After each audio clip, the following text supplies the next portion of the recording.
Ben, boa tarde a todos e a todas. Benvidos e benvidas a esta a conmemoración. Empezamos a conmemorar o 25N cun programa da Diputación da Coruña que se suma, como non podía ser de outra maneira, porque receptivos a estes programas da Diputación pois no Concello de Arteixo. Unha palestra que xa veredes como resulta interesante, que conmemora este 25N a través deste programa fronte á violencia de xénero, que hoxe vai tratar un tema como é a violencia vicaria. Eu, en principio, quería, en primeiro lugar, disculpar a asistencia da diputada de Igualdade María Muiño, que por cuestións de saúde foi imposible achegarse a esta palestra, mas faivos chegar un saúdo e tamén as grazas pola vosa presenza e agarda que en breve poda achegarse noutra ocasión a coñecer de primeira man o traballo deste Centro de Información á Muller que está deslevando adiante tamén no Concello de Arteixo.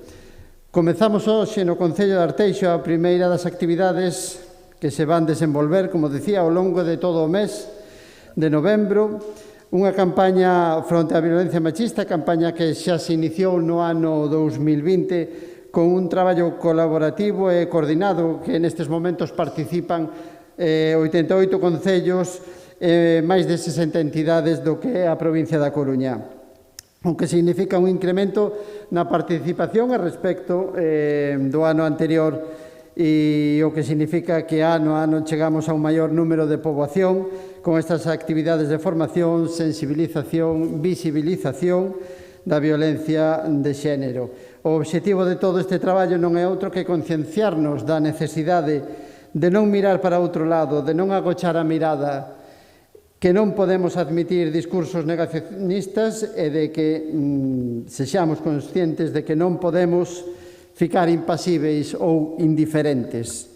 Desde a área de igualdade estás intentando tecer redes, crear traballo colaborativo coordinado con todas as administracións e tamén coas entidades de tipo asociativo que traballan no ámbito sindical, no deportivo, no cultural, no empresarial, etc. Xa que entendemos que só co traballo de todas e todos podemos poñer en marcha solucións de maior alcance, eliminar atrancos, trabas que moitas veces son burocráticas, aportar recursos, partillar experiencias, saber o que se está facendo desde cada espacio para dotalo de maior visibilidade. Como sabedes, xa que representantes do Concello están participando, hai cada certo tempo encontros en todos os concellos da provincia e tamén de entidades para marcar liñas de traballo e recoller propostas e necesidades que poidamos activar ao longo do ano e así seguirá sendo. Precisamente as temáticas destas palestras e todas as actividades que se están desenvolvendo desde que se iniciou o ano foron propostas de persoal técnico de concellos e tamén de entidades. Finalizo xa convidándovos a participar en todas as actividades que se están desenvolvendo, a pedir a vosa axuda neste traballo colaborativo, opinando, propoñendo, espallando, informando para que entre todos e todas poidamos construir unha sociedade en igualdade e libre de violencias machistas. Grazas.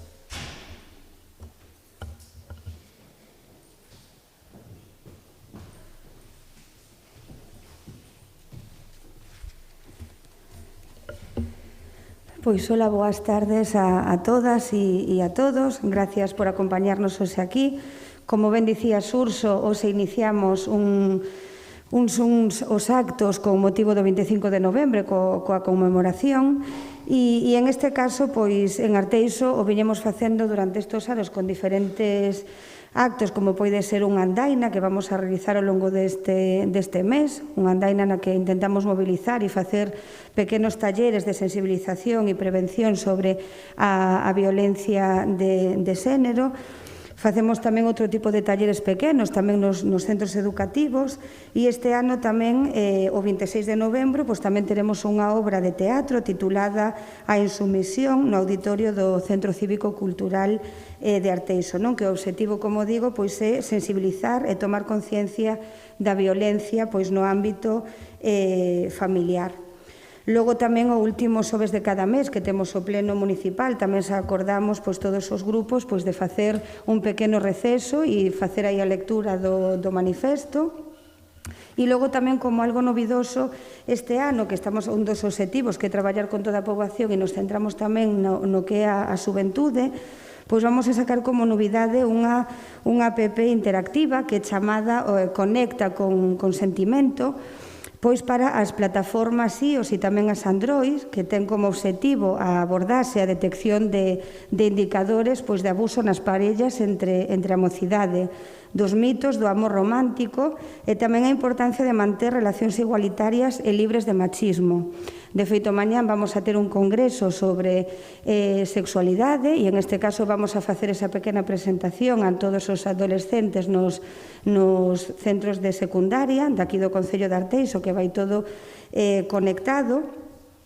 E en este caso, nos pareceu tamén, vamos a dispoñer tamén dun obradoiro de violencia de xénero no novo contexto digital para aprender a identificar os diferentes tipos de violencia que exercen a través das redes sociais, como pode ser a violencia verbal, o respecto da privacidade, o sexting, o acoso a través das redes. Como vedes, é unha campaña que está tamén moi centrada no que é a mocidade, E logo, hoxe que nos acompaña aquí Victoria Rey, que é psicóloga do Centro de Información a Muller de Arteixo, e tamén Cristina Méndez, como abogada e asesora do CIN, técnicas que están no día a día aquí no Concello e que son moi coñecedoras de primeira man de todo o traballo que facemos. Nos pareceu moi interesante, e dai, como dicía tamén Surso, o tema de traballo en rede cas administracións. Polo tanto, cando a Deputación nos propón o traballar con este tipo de actividades, nos pareceu moi interesante, sobre todo para poñer en valor o traballo que levan facendo as técnicas do Centro de Información a Muller de Arteixo. En concreto, Victoria, en este ano 2021, sí que creou de maneira individual, estivo a traballar con un grupo de mulleres e logo, unha vez que foi avanzando en esa intervención, aseseraron dous grupos de traballo, do que hoxe vamos a falar hoxe aquí. E entón, dai o poñelo en valor. E, en este caso estiveron analizando un pouco o porqué deste tipo de violencia, coa finalidade de darlle un soporte e que estas mulleres que non se sintan soas, que non se sintan culpables por unha destas múltiples violencias que recaen sobre elas, E falando das mulleres, non nos queremos esquecer dos nenos, dos rapaces, de aí que tamén pusemos en valor ao longo deste ano fixemos unha contratación dunha psicóloga para traballar de maneira individualizada cos menores, con eses nenos que non nos os podemos olvidar de intervir e traballar con eles, E en vez de ter que ir ao mirar a cidade da Coruña, que está moi preto, quisemos apostar por este recurso e o estamos a ofrecer directamente no Concello, Intervimos o que son cas súas nais e ao mesmo tempo poñemos en valor ese traballo tamén cos nosos nenos e nenas, que nos parece moi interesante. Polo tanto, remato, non me estendo máis para darlle paso ás protagonistas de hoxe, que son as expertas na materia, darlle as gracias, darvos as gracias a vos de novo e invitarlles que ao longo deste mes que poidan participar nas diferentes actividades que temos previstas. Moitas gracias. Grazas, Inés. Boa tarde e moitas grazas a todas as persoas que nos acompañan hoxe aquí na sala e tamén as que nos seguen a través do streaming. Como xa se avanzou, estamos aquí para iniciar estas actividades previstas para conmemorar o 25N deste ano, a campaña de fronte á violencia de xénero xestionada desde a área de igualdade da Deputación da Coruña. Ao longo do mes de novembro vanse desenvolver unha serie de actividades tanto en formato presencial como en liña, como sucede hoxe, que apelan directamente ás implicacións dos concellos da provincia e tamén a calquera outra entidade do tecido social, educativo ou empresarial que estea sensibilizada na loita contra a violencia de xénero. Queremos agradecer ao Concello de Arteixo a cesión deste espazo e, por suposto, tamén a súa implicación na celebración desta palestra, na que imos contar, efectivamente, con dúas voces expertas no tema de hoxe que teñen un estreito vínculo co CIN deste Concello. Dun lado, preséntovos a Victoria Rei Mariño, ela é psicóloga experta en xénero, licenciouse en Psicoloxía no ano 97 na Universidade de Santiago de Compostela, formouse en asesoramento para a igualdade na comunidade educativa e é experta tamén en intervención e xestión de servizos sociais e en xénero e políticas de igualdade. Ten traballado como colaboradora en campañas de educación, de igualdade en distintas institucións e tamén na formación, moi importante, na formación de persoal de distintos ámbitos na loita contra a violencia de xénero. Foi, ademais, asesora en materia de igualdade na Vicepresidencia de Igualdade e do Benestar da Xunta de Galicia e responsable do Programa de Igualdade e coordinadora de equipos no Consorcio Galego de Servizos de Igualdade e Benestar. Ata fai ben pouco foi directora e psicóloga no CIN de Arteixo e neste momento exerce como docente na familia profesional de intervención sociocomunitaria na Consellería de Educación da Xunta de Galicia. E a miña dereita, Cristina, o noso perfil legal. Cristina é abogada, licenciouse en Dereito pola Universidade de Coruña no ano 94, cursou a súa formación de posgrao en violencia de xénero, dereito de familia, dereito penal e outros, e desenvolve estas competencias como asesora xurídica do Centro de Información á Muller aquí no Concello de Arteixo desde o ano 2009, ademais de exercer tamén a abogacía pola súa conta desde hai máis de 25 anos, o que significa un percurso que lle permitiu acumular grande experiencia sobre o tema que nos ocupa hoxe.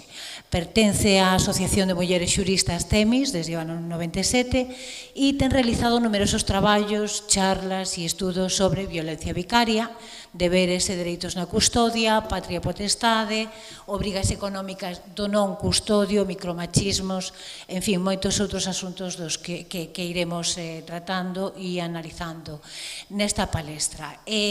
Imos comenzar por deixar claras unhas cuestións básicas que nos axuden a situarnos no tema e despois iremos matizando. Empezamos por definir que é violencia vicaria. O Pacto de Estado contra a Violencia de Xénero define violencia vicaria ou violencia por interpósita persoa como o dano máis extremo que pode exercer o maltratador cara a unha muller que é danar e ou asasinar aos fillos ou fillas. O Parlamento Galego modificou recentemente a legislación en materia de violencia de xénero, incluindo unha definición máis ampla, estendendo non só a practicada sobre as crianzas da vítima, senón tamén sobre outras persoas estreitamente vencelladas con ela. A violencia vicaria adopta diversas formas físicas e psicolóxicas e nos casos extremos, como sabemos, implica o asasinato. Entón, explicádenos sobre quen se exerce, con que finalidade e en que tipo de contextos se desencadena a violencia vicaria. Podemos empezar por Victoria nesta parte máis psicolóxica ou vamos vendo, non? Vale, moi ben. Sí. Ben, grazas, boa tarde. Non quero tampouco deixar a oportunidade, deixar de agradecer a oportunidade de que a Deputación poña o dedo nesta ferida, non? Unha ferida que é moi invisible e que ademais nos incomoda como sociedade falar destes temas e igualmente ao Concello de Arteixo por acoller sempre este tipo de iniciativas, non? A prol da igualdade. En todo caso, respondendo ao que ti preguntas, que é o tema que nos trae aquí, é importante ter claro que a violencia é violencia, aínda que non sexa física, e que a violencia vicaria non só é cando hai asesinatos, non só é cando morren as criaturas, que entón todo o mundo se alerta e se solidariza, non? Todos nos somos conscientes de que aí hai violencia, pero hai outras moitas formas máis sutiles, formas psicolóxicas que fan moito dano e sobre todo que fan dano mantido no tempo, porque non se detecta. Entón, máis alá da violencia identificada co dano físico, está este tipo de violencia que poucas veces chega ao dano físico, pero sempre chega ao dano psicolóxico, a moito dano, que se exerce sobre as crianzas, pero en realidade con intención de facer dano á nai desas crianzas, que é a parella ou a exparella do maltratador neste caso.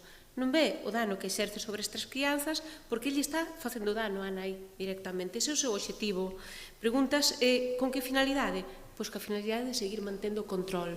No momento no que perde o control da muller, suele ser despois dunha ruptura de parella, perde o control da súa vida, perde o control físico, e exerce o control a través do único instrumento que teñen en común, que é os fillos. O control, pois é emocional, que implica que eu vou decidir cando ti estás contenta e, sobre todo, cando ti estás disgustada. Eu vou decidir cando dormes e cando non dormes. Eu vou decidir os teus danos, non? E iso vou facer pois, a través destas criaturas que temos en común, sen ser consciente do dano que, a súa vez, lle fai esas criaturas que están en común, non?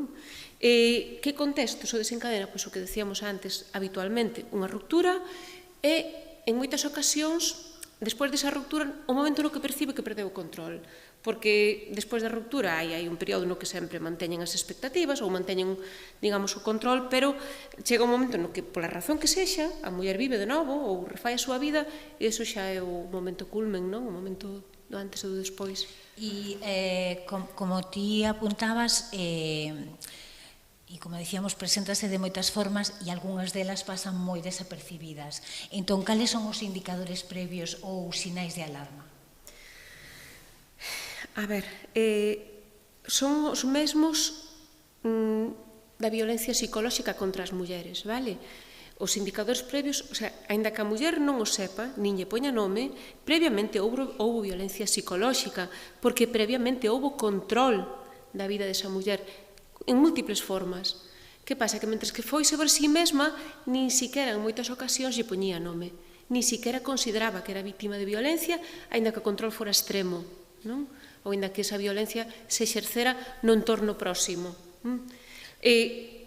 No momento no que eso se exerce sobre as criaturas é cando ela percibe que aí hai un dano. Indicadores, control previo, vale? Violencia previa, primeiro, sin duda. Segundo, culpabilizar a nai. Eres unha mala nai, en moitas formas, dá igual.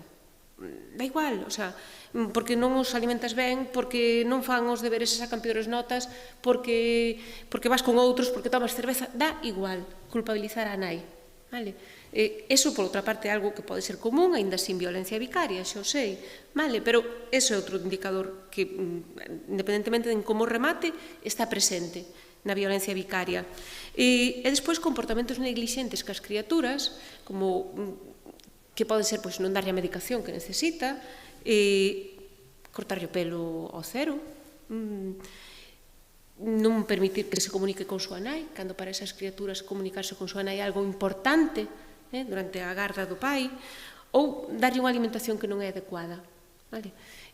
Son comportamentos que poderíamos considerar neglixentes como pais ou como calquera persoa que exerce ese tipo de comportamentos poderíamos etiquetalos de neglixentes, pero neste caso a neglixencia ten un obxectivo que é facerlle dano á nai, que ela se sinta culpable, que ela sinta medo, que ela se sinta insegura.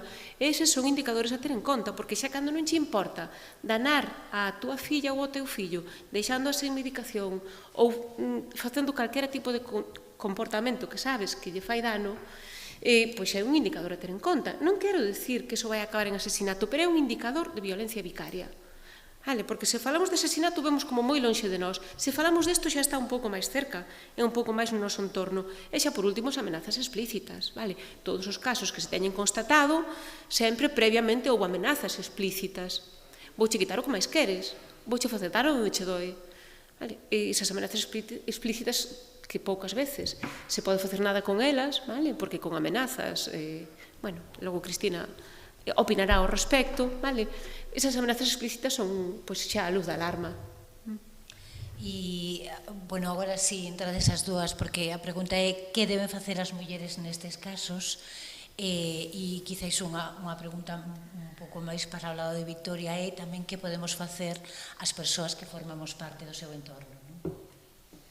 Que deben facer elas, tanto desde o punto de vista de unha psicóloga como da parte legal. Vou eu, entón, vale, continuo xa como queiras. Primeiro, cando se pode, sempre buscar axuda profesional. É obrigado por parte da administración que estas mulleres teñan axuda profesional gratuita, non sempre, non hai que recurrir á privada, vale? Non sempre coñecemos os recursos que temos de man, e ben a través dun centro de información á muller que pode haber no voso concello ou non, pero a través de programas da Xunta, toda muller ten dereito a esta axuda profesional. Vale? Entón, ese é o primeiro máis importante. Para que? Pois para identificar que está sufrindo violencia, para identificar por que está ocurrindo eso e para desculpabilizala. A culpa non é dela. Vale? E poñer a responsabilidade onde lle corresponde a cada quen. Porque mentres que ten a culpa encima, non é capaz de actuar, nin a facer nada. Nin polos seus fillos, nin por si mesma, nin en contra da persoa que está a facer ese dano. Porque considera que ela é a culpable. Entón, primeiro de todo, eso, identificar a violencia e as causas da violencia a través do apoio profesional e, segundo, desculpabilizar. Despois, iremos vendo, vale, se temos ocasión, que máis podemos facer como profesionais, pero como sociedade temos que observar e non xuzgar de forma distinta ás nais e aos pais, vale, porque aquí, Cristina, lle teño escoitado moitas veces, non dicir que o que nunha nai se considera unha nai histérica, nun pai se considera un pai coraje. Vale? Entón, que se estende a ela se considera oportuno, pero é así. Sí, hola, buenas tardes. Yo suscribo totalmente lo que acaba de decir Victoria. Que me preguntabas qué puede hacer la mujer que está sufriendo violencia vicaria. Pues lo primero, lo que ha dicho ella, pedir ayuda.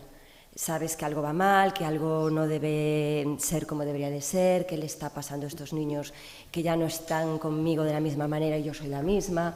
Entonces, acudir a los centros donde te pueden ayudar a detectar lo que te pasa. Una vez detectas lo que te pasa, ya sales un poco del ámbito psicológico y entras en el legal. ¿Cómo lo solucionamos?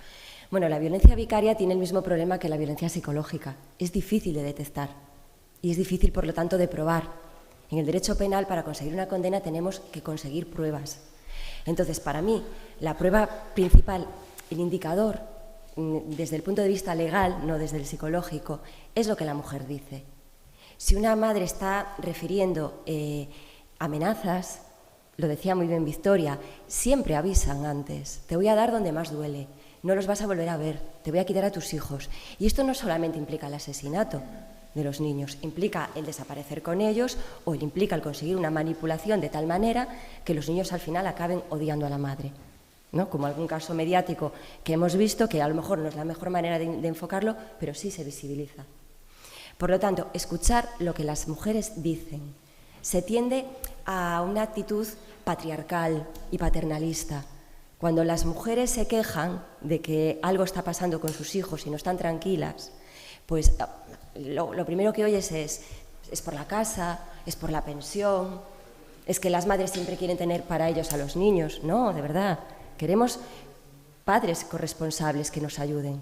Por lo tanto, a mí cuando una clienta me dice que tiene miedo de que le pueda pasar algo a su hijo, yo me lo tomo en serio y me gustaría que el resto de operadores jurídicos hicieran lo mismo. Imos analizar agora a parte de Victoria en canto a forma na que se debe traballar coas mulleres que padecen violencia vicaria. Vale, antes anticipaba, non? Mesmo a concelleira Inés anticipou a proposta que temos desde aquí, no marco no que eu teño traballado, non? Hai un traballo individual necesario, imprescindible, porque as mulleres necesitan o seu espacio privado, íntimo, de garantía de confidencialidade, porque o que decía antes, o primeiro que traen é a culpa encima.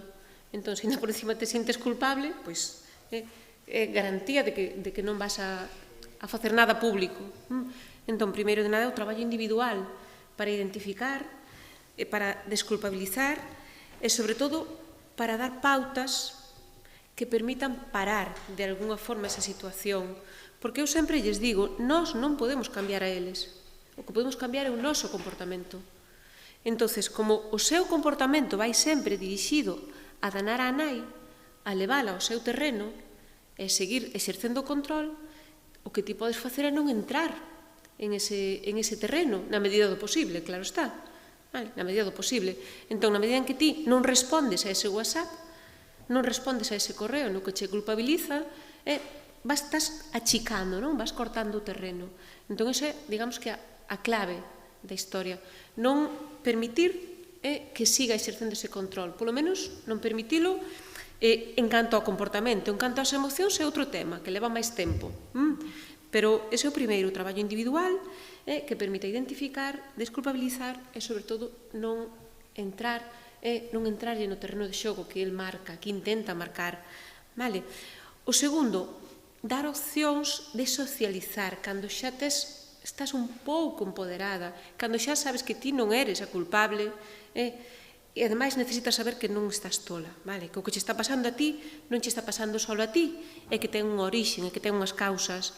Entón, hai outras mulleres que están pasando o mesmo, e habitualmente ti non falas deso con outras persoas, porque non o entenden, porque pensan que efectivamente se te está indo a pinza, vale, dito vulgarmente, ou porque mesmo se poñen do outro lado, ou polo que decíamos antes, porque pensas que ti algo farías mal, non? Entón, no momento no que atopas a oportunidade de falar con outras persoas que viven o mesmo, que sinten o mesmo, tamén é moi liberador. Vale? Entonces, a posibilidade de facer grupos de apoio de mulleres que viven situacións semellantes en distinto momento, vale? Porque non é o mesmo cando estás convivindo, cando te acabas de separar, cando inicias unha nova vida ou cando xa levas 5 anos, que se pode manter. Sinto dicilo, pero que se pode manter no tempo, vale? O saben moitas persoas que nos escoitan. Entonces, dar a oportunidade de eso, de socializar, aínda así nun espazo protexido, vale? Nun espacio entre iguais, no cal tes esa oportunidade de falar, de socializar, e mesmo de aprender das experiencias alleas, que é moi importante sempre. E despois, eu creo que, por último, en terceiro lugar, está isto, vale? Isto, o apoio social, o apoio institucional, que se lle poña nome, que se fale públicamente deso, que se recoñeza, vale? É moi importante tamén un evento como este, por exemplo, para nesa escala, non? De ir do individual ao social, darlle o respaldo institucional daquela maneira, porque non deixa de ser un respaldo público. Despois veremos se o atopan en outros ámbitos, non? Pero ese respaldo que precisa, que é o recoñecemento. Vale? O recoñecemento como víctima é o recoñecemento desa situación. Por iso tamén daba eu previamente a benvida a este acto, non? Necesario, non suficiente, xa o sei, pero necesario. Moi necesario coñecelo e analizalo, e tamén do lado de dentro, porque o que quero preguntar agora a Cristina é como se regula no noso sistema legal a violencia vicaria, sobre todo para analizar se hai preceptos legais que a favorezan baixo esta excusa de protexer os dereitos da patria potestad. Lo que me estás haciendo son dos preguntas en una, ¿vale? Entonces voy a contestar primero una parte y luego la otra. ¿Cómo se regula nuestro ordenamiento de la violencia vicaria? Como tal, no está regulada. No hay un artículo concreto que recoja o que penalice la violencia vicaria de esta manera. Lo que sí se recoge es en varios preceptos del Código Penal conductas que podrían ser constitutivas de violencia vicaria. La violencia psicológica, la violencia psíquica, todos los que hablan de, relacionados con el maltrato, 173, 147, 153, todos estos nos llevan a la violencia psicológica, que es lo que realmente supone la violencia vicaria. Y luego está también la prisión permanente revisable en el caso de asesinatos a menores de 16 años, que se ha aplicado en los casos de los parricidios. Entonces, en el Código Penal se recoge de esa manera. Se está aplicando, hay 2 sentencias ya, o solo hay 2 sentencias, no sé si dar una lectura a la otra. Una es de nuestra Audiencia Provincial de Coruña, del 16 de octubre del 2018, creo que es, en el caso del parricida de Oza, que mató al niño en el Día de la Madre, que sí condena a nuestra audiencia al agresor por violencia psicológica contra la madre, es decir, por cometer esos hechos para intentar aumentar el sufrimiento, violencia vicaria. Y la otra sentencia es de la Audiencia Provincial de Valencia, que condena a un padre que apuñaló a la niña de 2 años mientras estaba jugando y llamó a la madre en ese momento para decirle, oye, que sepas que tu hija se está muriendo. Afortunadamente la niña sobrevivió, pero la Audiencia Provincial condenó también por intentar causar un daño psicológico mayor a la madre del que ya supondría la lesión de la niña en sí misma, es decir, violencia vicaria. Eso en cuanto al aspecto penal. Luego tú me preguntabas qué pasa con las normas que puedan proteger o, digamos, amparar o favorecer este tipo de conductas. La patria potestad. En este caso, el legislador fue valiente cuando, al reformar el artículo 94, suprime los derechos de visitas para maltratadores, cuando hay un procedimiento abierto por violencia de género. Suspende los derechos de visita, pero quedó ahí colgando el tema de la patria potestad, cosa que yo tampoco entiendo alcanzar. ¿A qué viene esto? Porque si hemos privado a un hombre que consideramos que es tóxico como padre el ver, hablar, contactar con sus hijos de cualquier manera, ¿qué sentido tiene seguir permitiendo que este señor esté presente en las decisiones importantes en la vida de sus hijos? Por ejemplo, la reforma que se hizo del 156 del Código Civil, que permite llevar a los hijos y a las hijas a atención psicológica cuando han sido víctimas de violencia, sin la autorización del padre, pero hay que informarle. Por lo tanto, estamos trasladando hacia la mujer víctima la carga de tener que hacer esa comunicación. ¿Y cómo la hacemos? Si a lo mejor hay una orden de alejamiento y de comunicación, que es cierto que la orden afecta al agresor, pero no se va a poner la víctima en contacto con él para comunicarle, oye, que va a ir al psicólogo la niña. A través de los abogados o abogadas tampoco procede, que suele ser el método más usado, pero el profesional va a cobrar por ese trabajo. Que muchos lo hacemos sin cobrar, vale, pero tiene derecho a hacerlo. 2, la comunicación siempre va a ser entre abogados. Yo no puedo llamar al agresor para darle ese recado porque me cae el pelo. Por lo tanto, yo no sé si el compañero le va a dar el recado, si se va a olvidar, si tiene relación con el cliente. ¿Qué hacemos al final? ¿Colgamos una pancarta en la autopista, como en las bodas? ¿El niño va a ir a atención psicológica? No dan una solución.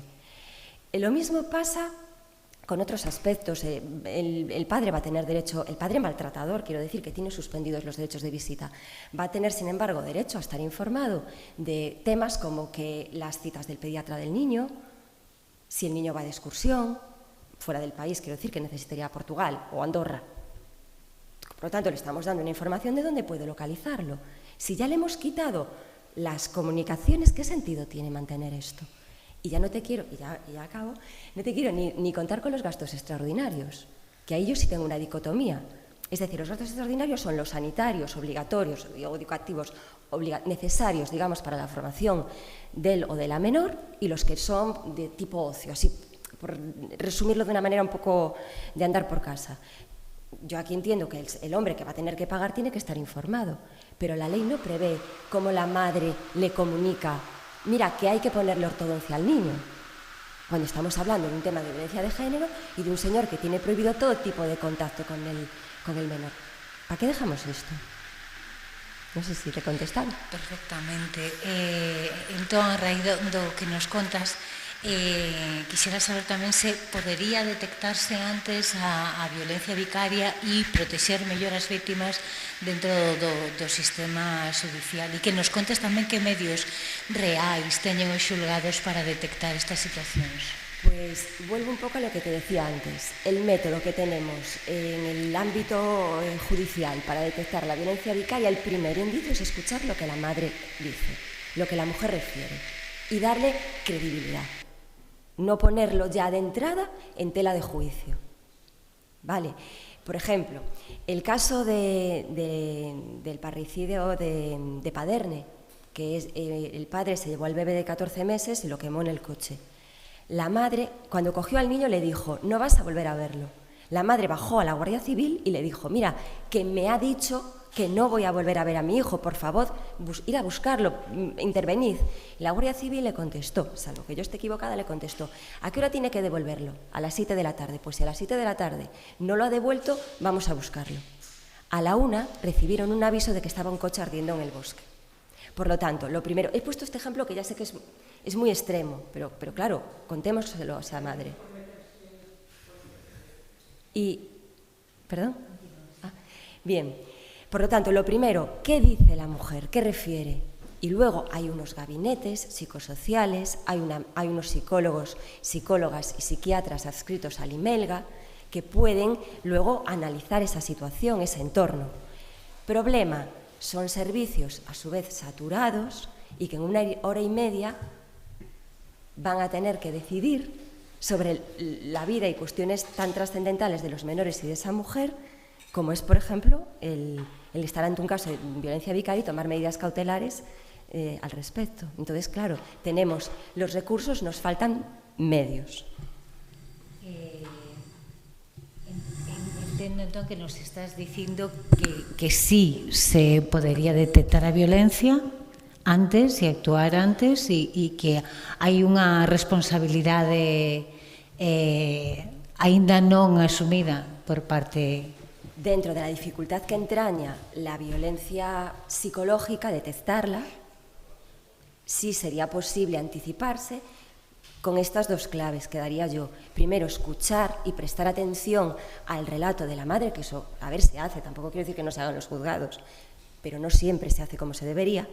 Y 2, hay unos servicios psicológicos, tanto el gabinete psicosocial como los y las profesionales del IMELGA, que pueden ayudar también a detectar eso. Lo que les falta a ambos servicios es personal. Son servicios que están saturados, ¿no? Lo siguiente.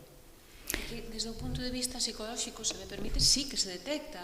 A cuestión é a actuación consecuente. Claro. Que pasa cando se Campo. detecta? Aí está, cando pasa a mi campo. Detectarse pódese detectar nun caso, en algúns casos, xa te digo, as mulleres que chegan a falar desto son moi poucas respecto ás que o sufren, a pesar de que a conciencia social sexa a contraria. Entón, detectar sí que se detecta. Para unha profesional, eso non ten moita dificultade. A cuestión é que se fai co que se detecta. Que ven despois? Cales son as consecuencias? Y probarlo, claro. Demostrarle, para conseguir resoluciones judiciales necesitas prueba. Y ese es el problema que tenemos. Eu quería lembrar este caso, seguramente moitas persoas aquí se lembrarán. É o caso que se chama González Carreño, que nos apuntou Cristina cando preparábamos esta palestra, onde o Tribunal Supremo recoñece a responsabilidade do Estado español, aí é nada, no asasinato de Andrea Rascón González a mans do seu pai despois de 51 denuncias da nai. Entón, isto fai que nos preguntemos un pouco na liña do que estábamos falando agora, se os operadores xurídicos en xénero e infancia reciben a formación suficiente para desempeñar con responsabilidade o seu traballo. A ver, el caso de Ángela González Carreño es en el 2003, brevemente, el padre, después de ese número indecente de denuncias que ella presenta y que no hace nadie nada, en la primera visita y tutelada que tiene el padre de la niña, se la lleva a casa y allí la mata y se suicida. 2003. Ángela recurre al Tribunal Supremo, al Constitucional, buscando que le reconozcan el desamparo al que se ha visto sometida ella y su hija, y no le dan la razón.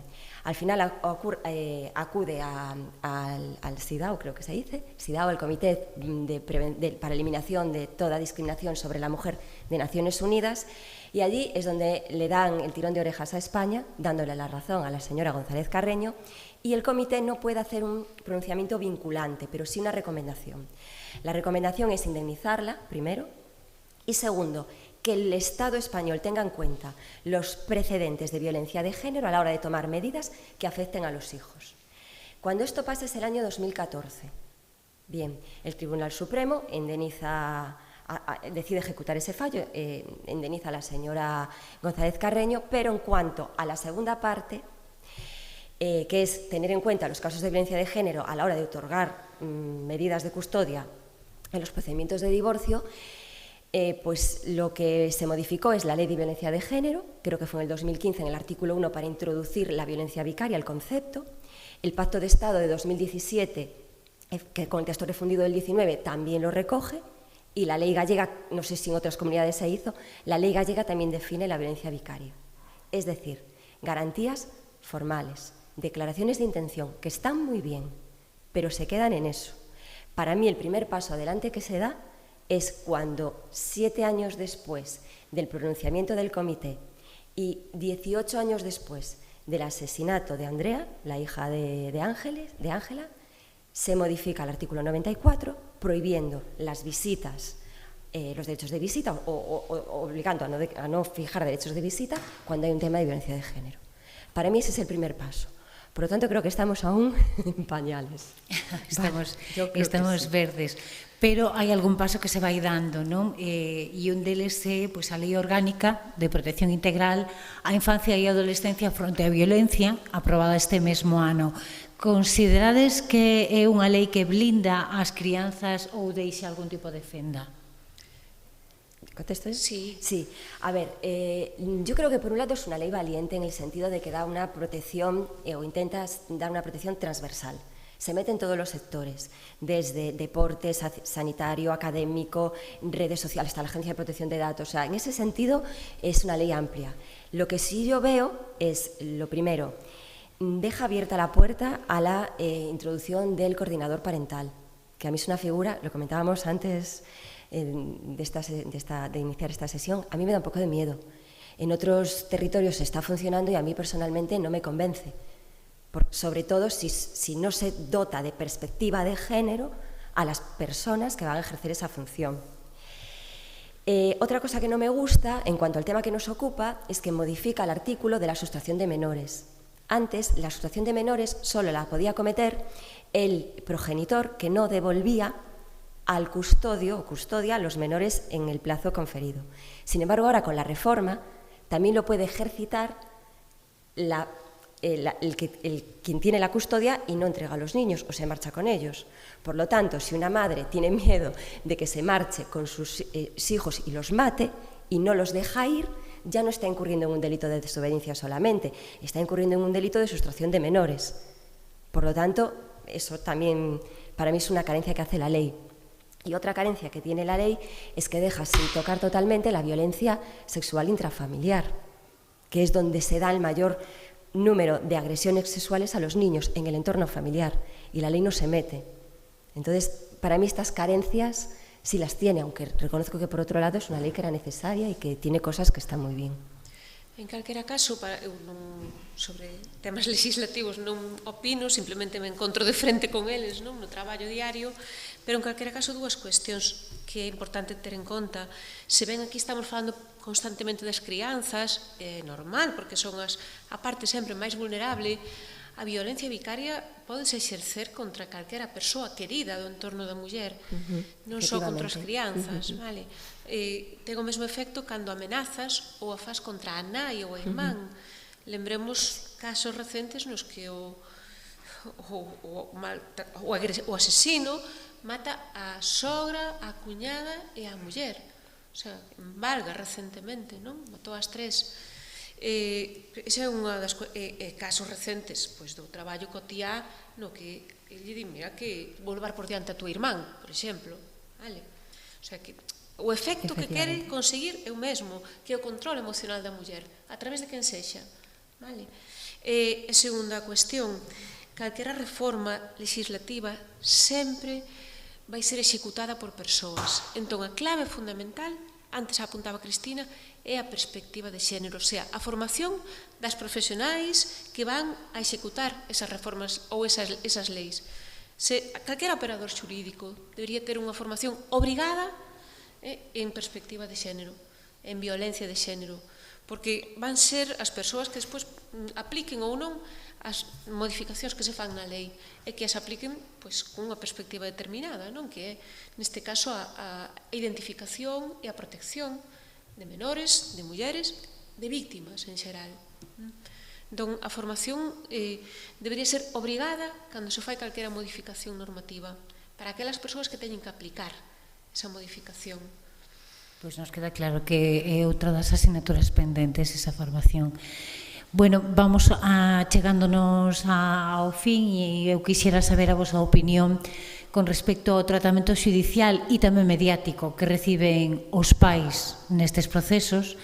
Ata o momento, nos casos aparecidos máis coñecidos, vemos unha clara mostra de que se sigue mantendo ese poder patriarcal, é dicir, prevalece esa crenza da paternidade como dereito inexcusable e absoluto, por riba do interés superior do menor, pero a pregunta é si podemos considerar pais a estes individuos. A pregunta igual sona forte, pero desde un punto de vista da psicología clínica, por exemplo, a psicóloga clínica Sonia Bácaro, que foi a primeira, se non me equivoco, en acuñar o termo de violencia vicaria, pois afirma que non, que enxendrar un fillo non dá a categoría de pai e que temos que diferenciar aos verdadeiros pais, que son aqueles que paternan, que queren, que coidan e que protexen os seus fillos e fillas, destes outros proxenitores que só ven os fillos como un instrumento e non teñen reparo en usalos para facer dano a nai. Non sei cal é a vosa opinión ao respecto.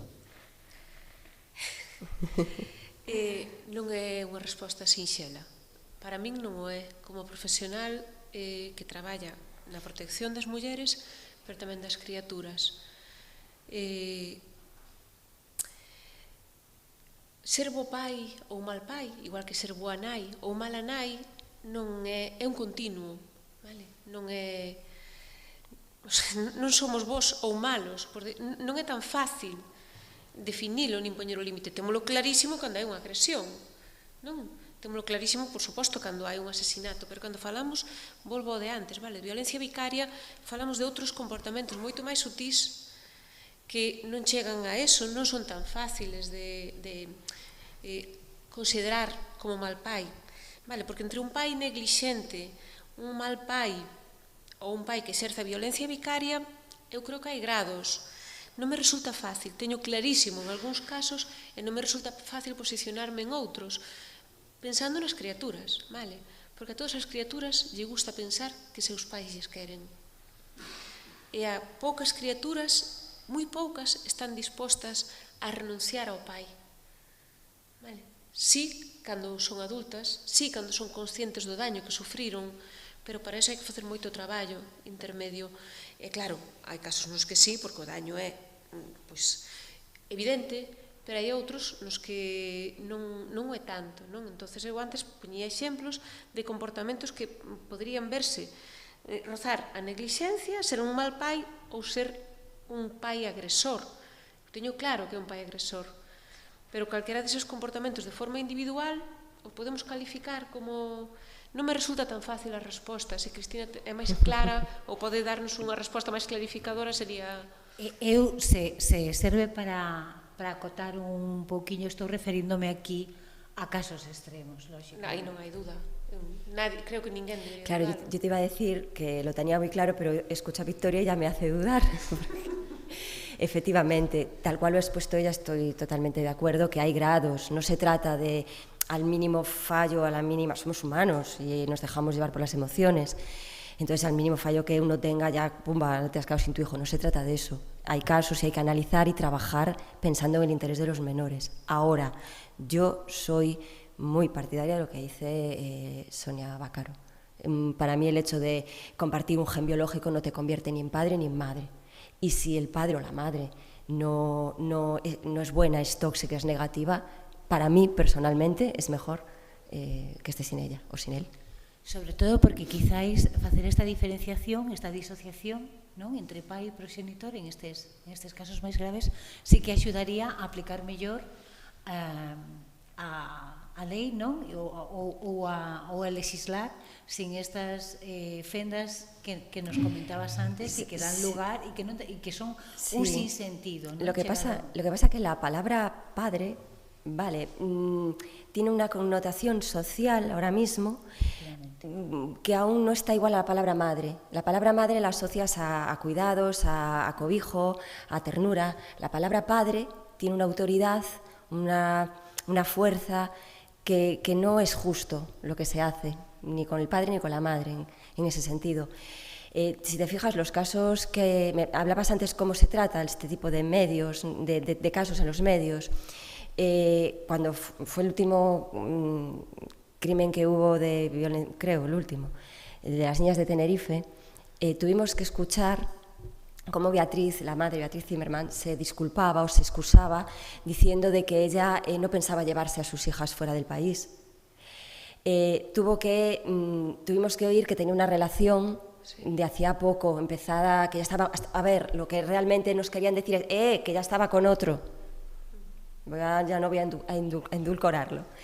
Vale, y cosas por el estilo. Se han dado pasos y en la prensa también ha llegado la perspectiva de género. Ahora las mujeres ya no se nos mueren, ahora ya las asesinan, claro. ¿Queda camino? Sí, y sobre todo cambiar desde la base, la educación, para que la palabra padre y la palabra madre estén un día en generaciones futuras equiparadas. Pois este xa sería un gran final, pero quédame unha última pregunta, non?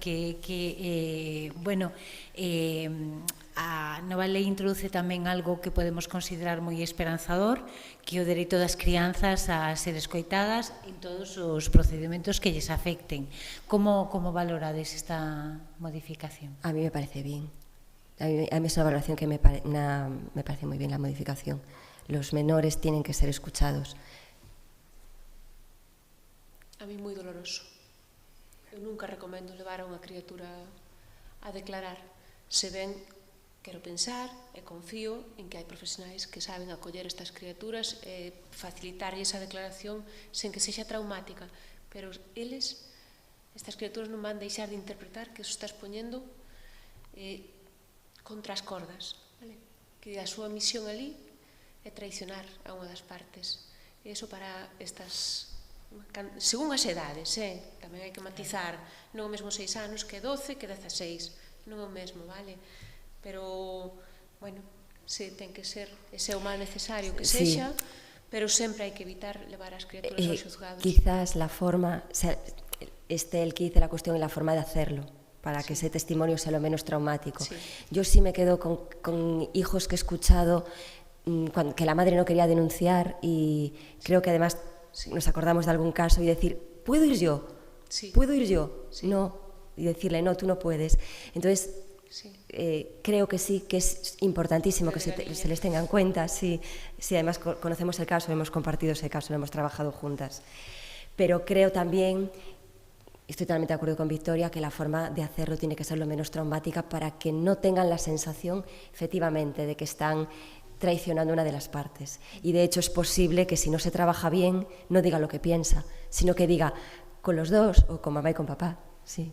Que se sientan presionados y no vamos a tener un testimonio tan válido, ¿no? No, pero en cualquier caso creo que sí es importante saber lo que opinan.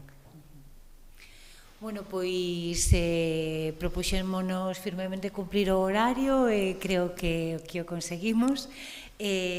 Hasta aquí chegamos, entón simplemente dar as grazas a Victoria, a Cristina, por axudarnos a entender mellor este concepto e todos os aspectos que circundan a violencia vicaria e, por suposto, tamén grazas a todos e a todas os que están aquí, como dixen, e tamén os que nos están seguindo a través do streaming,